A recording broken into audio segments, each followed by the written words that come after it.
This podcast is brought to you by Play for Peace. We're a nonprofit organization developing compassionate leaders in areas of conflict by connecting people and communities to build lasting peace. These navigators everywhere, we believe the peace. These navigators everywhere, we believe the peace. Oh, we believe the peace. We believe the peace. Hey, I'm Heather, a digital storyteller with Play for Peace, and my pronouns are she, they. Am I the only one who types in Reddit after a search on Google? I feel like Reddit and TikTok have been secondary search engines that are just as important as Google for us millennials and even younger generations. I was curious to see what parenting hacks Redditors would be sharing in a certain thread that I'll link in the description of this podcast, and the results were shocking. Personally, I don't think I'll ever want kids of my own, but I'll definitely be using some of these if I find myself in a situation with a lot of kids. Here are my top 3 hacks that I found. So this one comes from the user, I can't pronounce their name, I think it's Bloseja, but it's Bloseja, and it says, for sibling disputes, that is, whose turn, who gets to pick the cartoon, we get a foam dice from the dollar store and write everyone's name on it. In our case, we have 3 kids, so everyone's name is written on 2 sides. Whenever a child has to be picked, we roll the dice. It saves me from having to track turns on trivial things and cuts down on the amount of debate/tantrums because the dice is a neutral party that cannot be argued with. Now, I don't know if you've ever seen one of these, but they definitely sell them on Etsy, and there are even ones for those in relationships who need help choosing where to go on date night. They're commonly referred to as decision dice, and you can get them in a bunch of different themes for a bunch of different purposes. And what I love about this parenting hack is that it almost gamifies the situation. It adds like a bit of fun to it, and it's less likely to ignite any arguments among the siblings, I feel. But what do you think? Would you try this one out? The next hack comes from the user astronomical_ant, A-N-T. They said, whenever the 4-year-old does not want to get up from bed or go somewhere, I ask her how some particular animal would do it. Her favorite is to be a worm that slithers its way to the kitchen for breakfast. So this hack actually reminds me of a gentle parenting tip I saw a while back, or read rather, on this blog. I can't remember which article it was, but it basically invites parents to let their kids' imagination run wild with the question, well, how would X, Y, and Z do it? If they have a favorite superhero or cartoon character that they love, it would go something like, how would Spider-Man clean the dishes? How would Elsa tidy her bedroom? And when you're a kid, the more imagination it takes, the better. So I like this one. What about you? This hack had over 800 votes, and I couldn't not share it with you. It comes from the user Fiotes. I think that's how you pronounce it, but I'll spell it for you. Fiotes. They said, start putting finely chopped greens in everything when they're super little, making sure the green is visible.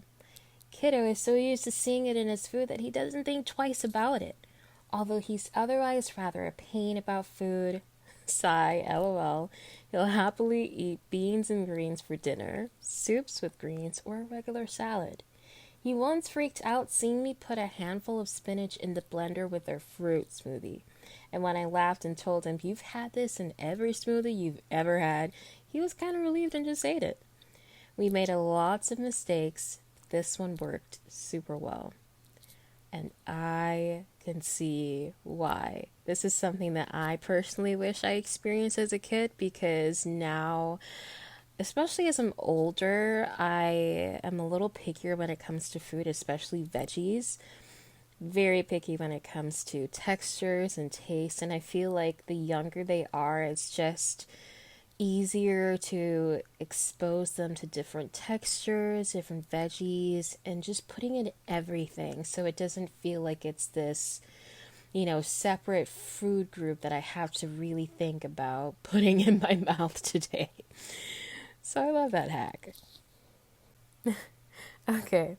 I absolutely love this hack. I saved the best for last, and it comes from the user I like knitting TBH. So that's I underscore like underscore knitting underscore TBH. And I love that name because I personally have started crocheting and trying to macrame some stuff, and it's super fulfilling to just be able to spend the time to make something and seeing the finished product. But they said I save all the quote unquote outfit hangers, the ones with the shirt hanger part attached to pants hanger clips. Then when I'm putting away laundry, I put away whole outfits on the hangers.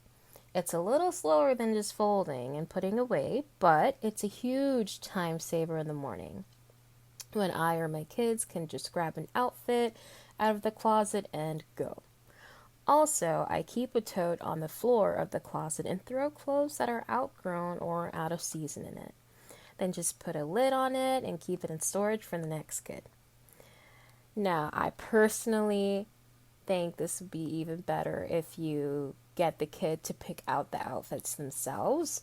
Not saying that this parent hasn't been doing it, but if you're just reading this and taking it at face value, I would definitely go that route because that way there's more autonomy and they're less likely to fight you on what they want to wear. I would also teach the kids the importance of giving by having them go through the totes and picking out items they want to donate to a friend or family in need. This doesn't mean that you're giving away everything and you're leaving nothing for yourself, but it's just good to teach people if you have something, don't forget to share it. So these were my top 3 tips, but I want to hear from you. So what I want you to do is leave a review with what you thought about today's episode, what we can do better, and what your favorite parenting hacks are. And I'll respond on our social media at playforpeace.org. And lastly, thank you for listening. It really means a lot to know that you care enough about our content and our organization and what this means to us by listening all the way to the end. And we actually have a ton of activities like these hacks that I shared for kids and youth groups on the Kokori app. That's Kikori.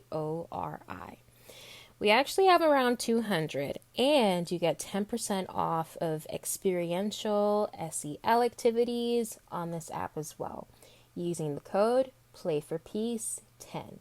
That's the number 10, not TEN. Part of the proceeds from this purchase will support Play for Peace and our community of over 2,000 people spanning 40 plus different countries who are creating a more peaceful world. My favorite activity on the app right now is Finding Harmony. It takes about 10 minutes to do, and essentially it's an activity where the group works together to keep the ball or balloon off the ground. And at the end, the entire team reflects on the activity and they relate it back to finding harmony in our world through the reflection questions that we'll provide. For more episodes like this, subscribe to our podcast and don't miss out by following us on all our social media.